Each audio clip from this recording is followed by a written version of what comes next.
believe now more than ever, we have to recognize that many of the challenges in opposition to our path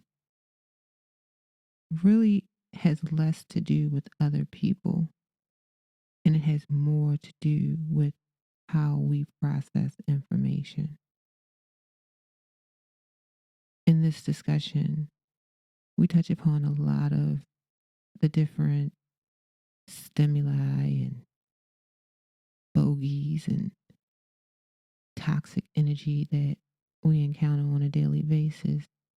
And we discuss how important critical thinking is when it comes to deciding what to do with the information that you receive and deciding the information that you'll share.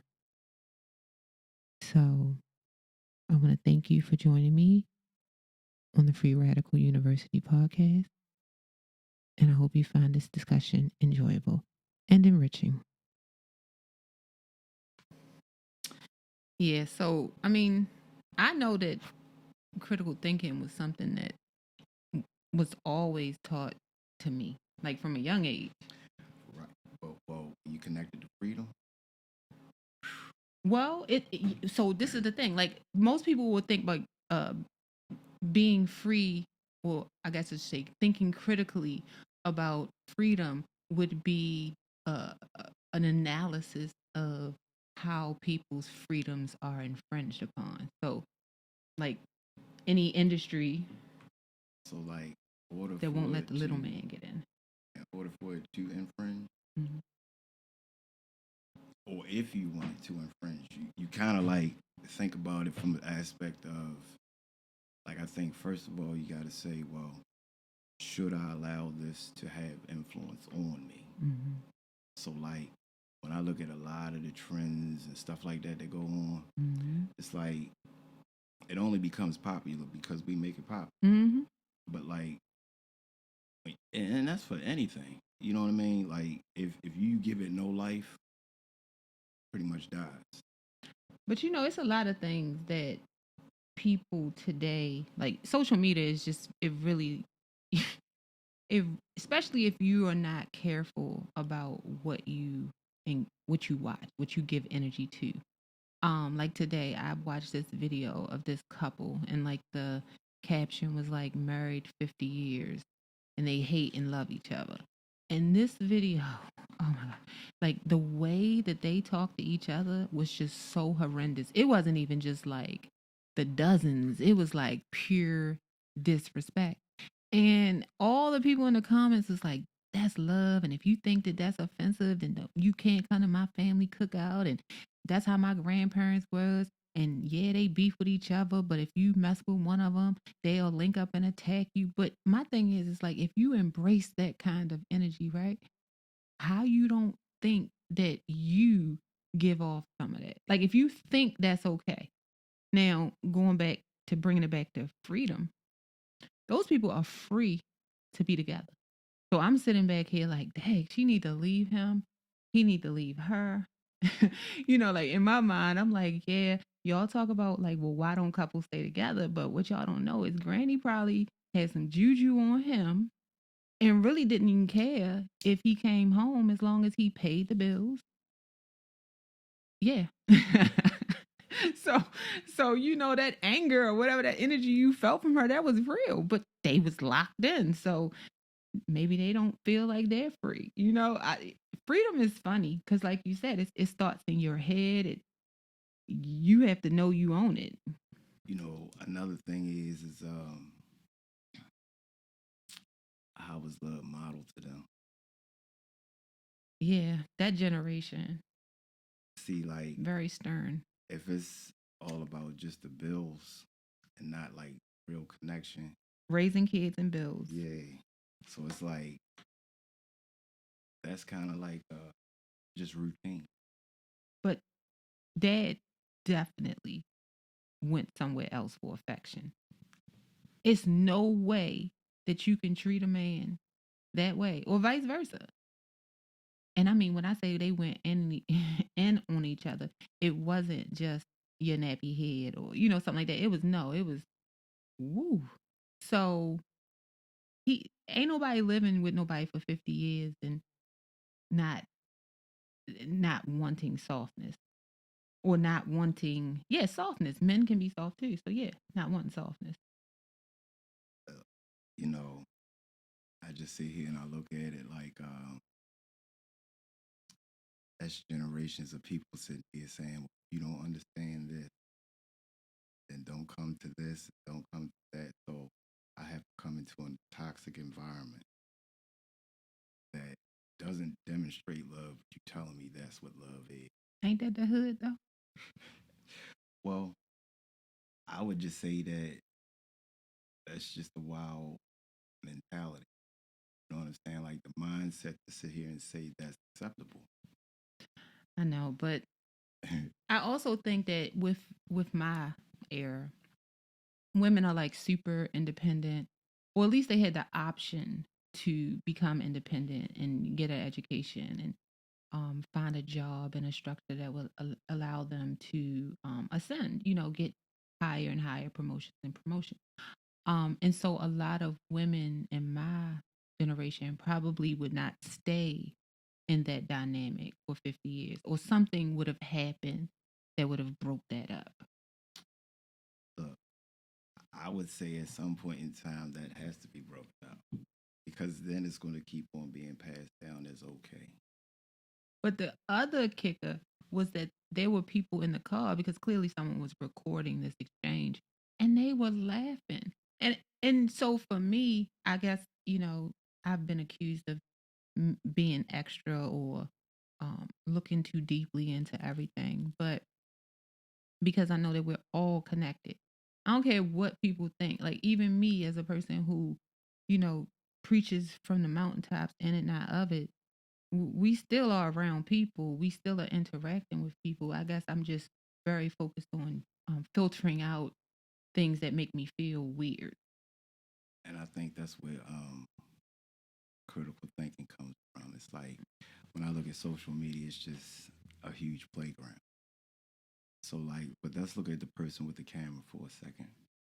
Like we're not physically connected with this family, but because of the internet, we're connected with their model. Hmm. So like, you have some in the comments that are gonna say, "Well, um, I'm used to that." Then you're gonna say that there's some that say, "Well, you know what? That needs to stop." Right. I mean, because, yeah, I will say that there was a balance of people who were saying that, they wouldn't put up with that. Well, I think if we always want to talk about like black love, stuff like that, you know, narrative does need to. Yeah. I mean, and there's a lot of discussions that go on in, let's just say, the black spaces that when I listen to them, the only thing I hear is individuals need to work on themselves. Because if you're just constantly pointing out to how people are so messed up, or um, people ain't this, or people don't have this, I think that we all end up losing out on what's really out there for us. So, like, let's say it was a man, and we talk about the black community. It's a man and he has money. A lot of times he has the pick of the litter. And so, because he doesn't even know himself with all his money and all his influence, because he doesn't know himself, he doesn't even know the dynamic, the relationship quality that he needs to ensure that not only does he keep what he has, but that he grows it. And so when we talk about black love, it's like a lot of times I just be like wondering, what does that mean to people? Like even the whole couple's goals, that's a picture. That's not a reality. You don't know how they talk to each other.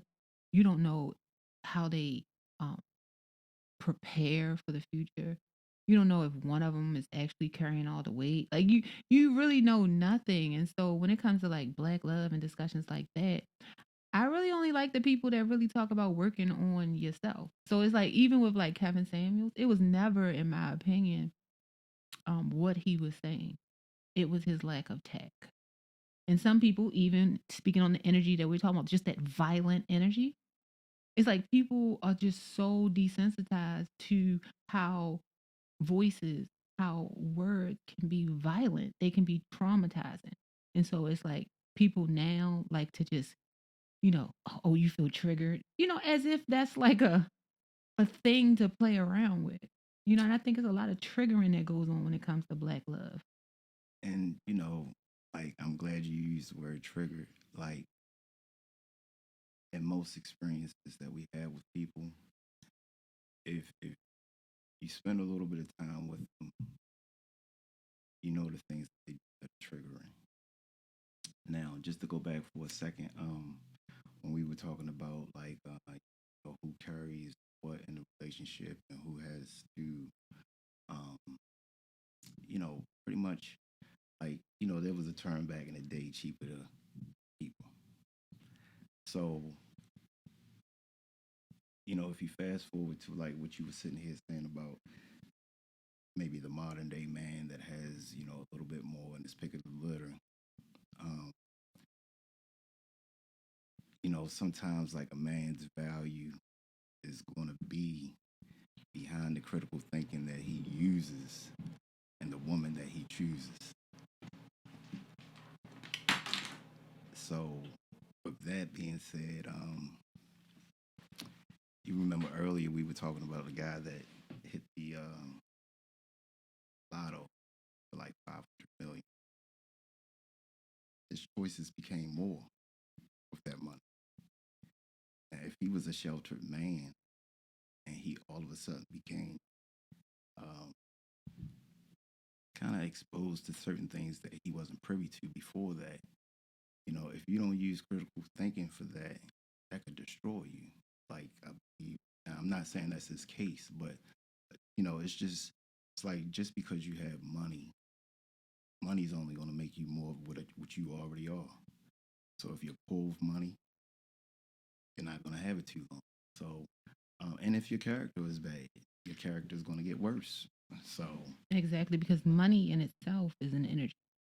And if your yes, energy is already imbalanced, and then you add this powerful force that, automatically gets you into doors that you never would have been able to get into. You got people looking at you, wanting to have conversations with you that never would have talked to you.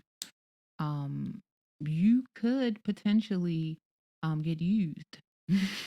yeah, Because you don't really you maybe didn't have a plan for how you um what you would do with money. Like a lot of people that are into manifestation, like people that are really into I want to accomplish this goal, or I want this thing, I want this. They know, like, they're walking around almost embodying that energy before they get it. Like they know. So like, if you're going to win $1 million, like, and like me, I always joke about, shoot, with $1 million, I can get $80,000 a year in um interest. I was like, shoot, I could live off 80 grand a year, you know, especially if I had a job as well. That would be like a nice lifestyle. But a lot of people wouldn't be able to even live off 80,000 knowing they have 1 million sitting in the bank. and when you look at that, it's like a lack of critical thinking. So it's like, let's just say, if your job pays you 65,000, you have it set up as a blessing, first of all, because you have 1 million to sit on that you didn't work for. So if you're just going to reap the benefits off of the interest, so you don't have to well, I'm not going to say you don't have to work. You just don't have to work as hard. You already were living off of 65, so you have a $15,000 bonus. So like most people, like the thinking woman or man is the person with the plane. So it's like, let's just go back to the guy for a second. He might have had all of these things that he was going to plan out doing with this 500 million. He got blessed with it and got off course. That's the whole thing about it. Is like, well, okay, I rightfully have something. Now, am I going to do what I said I was going to do with it, or am I going to just sit here and live But I mean, it's like without thought? it's like the people who get, a $3,000 tax refund check, and they just go crazy. Get a car. They done help their boyfriend re up. They done, they done made all of these decisions because they flush with cash. And there are people out here that make that much money every paycheck. And it's like those people aren't looking at $3,000 like that's a lot of money because they're factoring in their bills and I can't go out here and buy a Louis bag just because I got this $3,000 check. It's just a different. I'm saying that to say that even in critical thinking, um, I think there are certain life experiences that you have that help you to know what you should be critically thinking about. Because maybe that guy with the 500 million, not maybe, but he did have some good ideas in his mind. He opened some businesses. He bought his dream car, bought his dream house. Um, but those things require maintenance. Those things require, how can you open a store if you don't know anything about basic accounting? Like, and then maybe he was like, I'm rich, I can hire somebody. But if you just keep on, that's not like the typical path of an entrepreneur. So, like, even with your money, you're still making decisions that a person who's supposed to be doing that thing would make. See, I look at it. Biggie, he's always had great lyrics, but I remember one lyric he said, "I got lawyers watching lawyers, so I won't go broke." Mm-hmm. So like you could hire some people, and I think me and you we talked about this a couple times. Like, um, you could be well versed in a whole lot of things. So like this guy, I think his background was he pretty good guy. Might have had a good guy, job or whatever, but um, once again, like, money just exposes people to so many things. And I just sit here and I look at it. It's like, well, the critical thinking when it comes down to trust, when it still comes down to your money, Mm-hmm. it's like, how much are you going to let this person manage? Mm. So I have to put aside and be able to sit here and say to myself, no. But see, the thing is like I've watched a lot of YouTube videos on lottery winners and where are they now. And like I was saying to you, so many people that won like the big lotteries are like broke within 10 years. Like the money is gone. And when you listen to how they lost the money, if you are told you have $250 million, right? That's more money than you probably would have ever made in your lifetime. It's probably more money than anybody has. So you're like, okay, I love my mama, I love my daddy, I love my sister, I love my brother, I love my granny. Like this is legit. Like you love these people. Y'all been thugging it out forever. So you go buy your mother a $250,000 house. You see how like you make these big purchases because you like I got 250 million, but you not realizing like taxes. Well, I'm going to share a story with you. And when I first heard the story, I thought it was like absolutely wow. But I understand now because, like, with anything, you're going to have times of plenty and times of drought. So, like, when you were talking about the people that, they might get a couple $1,000s back from tax return, see, what I would do is give myself cushion on my bills to lessen my stress, first and foremost. And then the money that's coming in, if there's certain things that you do positive that you want to do with the money, like, you know, a lot of people use Cash App and they don't even look at like how they can buy stock. You don't have to purchase whole stock. There's fractional things, $5 and $10. But what I'm sitting here saying is, it's like if you're gonna take other gambles on somebody reing up and making you some money, why not buy something and let it run for like 20 years? You know what I mean? Or you know, we're in the information age. It's at the end of your fingertips. So just like you can find out whose relationship's bad, you can find out what can make your relationship with money better. You know what I mean? And I think a lot of the things, the pandemic has taken a toll, or the time in the house has taken a toll on all of us. But I think one of the things that we figured out is that you need to tap into some creativity. It's another part of critical thinking. It's another part of planning. Like if you can't see yourself doing something, you won't do something. No, you will not. So if you can't, like we talk about it, like we see ourselves being certain things. So like we grew up in a generation that had imagination, Mm-hmm. and it's like, well, I work with a company. They say always think with the ending goal in mind. And that's really kind of like how life is. You're born, and what you do in the middle, you're figuring it out until whatever your day comes that you transition or whatever. But um, the things that I look at, let's just go back for a second. Like a lot of people would have looked at that relationship with those 50 year anniversary people. They would have looked at that nowadays as abusive. See, like we grew up in a generation where we knew nothing about verbal abuse. We knew nothing about uh, financial, They say we were the first generation raised with self-esteem, well, or parents being expected to care about their children's self-esteem, well, and that being a thing. let's put it this way. So both of us came up at a certain time, and our parents did too, but their popular song was Say It Loud, I'm Black and I'm Proud. Mm-hmm. Took a long time for that song to come out, but we've been singing forever.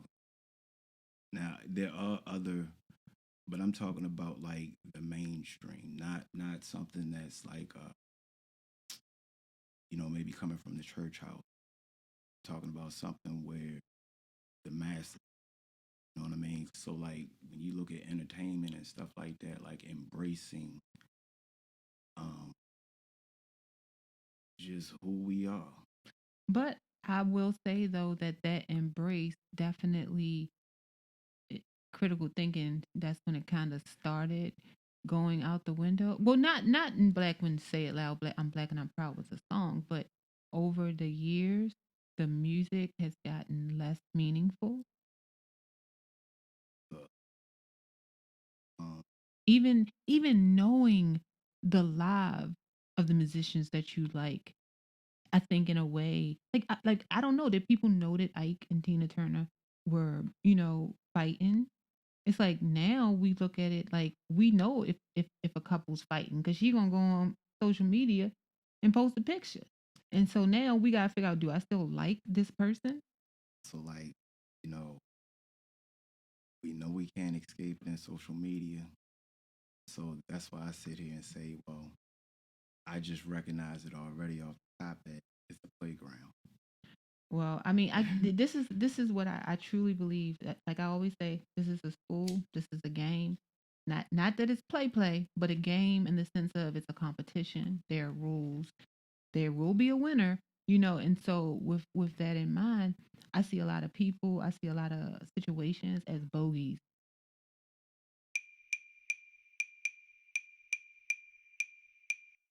Please look for part 2.